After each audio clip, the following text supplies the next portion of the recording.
दत्त जयंतीनिमित्त दत्त चौकातील जुन्या दत्त मंदिरात आकर्षक फुलांची सजावट करण्यात आली होती. रंगीत फुलांचे तोरण, दीपमाळा आणि सजावट यामुळे मंदिर परिसर अधिकच देखणा दिसत होता. सकाळी महाआरतीने कार्यक्रमाची सुरुवात झाली. शहराच्या विविध भागांमधून भाविकांनी विशेषतः दत्त जयंतीचे औचित्य साधत मोठ्या संख्येने उपस्थिती लावली. मंदिरात दिवसभर विविध धार्मिक कार्यक्रमांचे आयोजन करण्यात आले असल्याची माहिती मंदिराच्या विश्वस्तांनी दिली. सत्संग, कीर्तन, अभिषेक, महाप्रसाद अशा अनेक उपक्रमांमुळे भक्तांचे दर्शन आणि धार्मिक वातावरण अधिक उत्साहवर्धक झाले. सकाळपासूनच मंदिर परिसरात पवित्र वातावरण जाणवत होते. भाविकांची वाढती गर्दी पाहता मंदिर प्रशासन आणि स्वयंसेवकांनी विशेष व्यवस्था केली होती.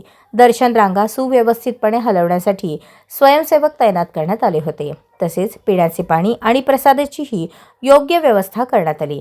दत्त जयंतीचा हा उत्साह संपूर्ण दिवसभर टिकून राहिला.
प्रदीप आंबलगी, प्रदीप दत्तात्रय आंबलगी, जुने दत्त मंदिर, दत्त चौक, सोलापूर.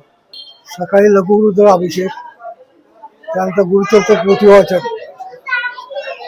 त्यानंतर दुपारची माध्यान्ह आरती, नैवेद्य आरती, संध्याकाळी पाळणा 6:45 वाजता, गुलालाचा कार्यक्रम 7:15 वाजता. पुष्कळ भाविक येतात. बंदोबस्त आहे ना, पोलीस बंदोबस्त आहे. विशेष असं काही केलं नाही. दरवर्षी कार्यक्रम चालतो. 3 उत्सव असतात. आज सकाळपासूनच गर्दी. आज गुरुवार आहे त्यामुळे जास्तच गर्दी आहे.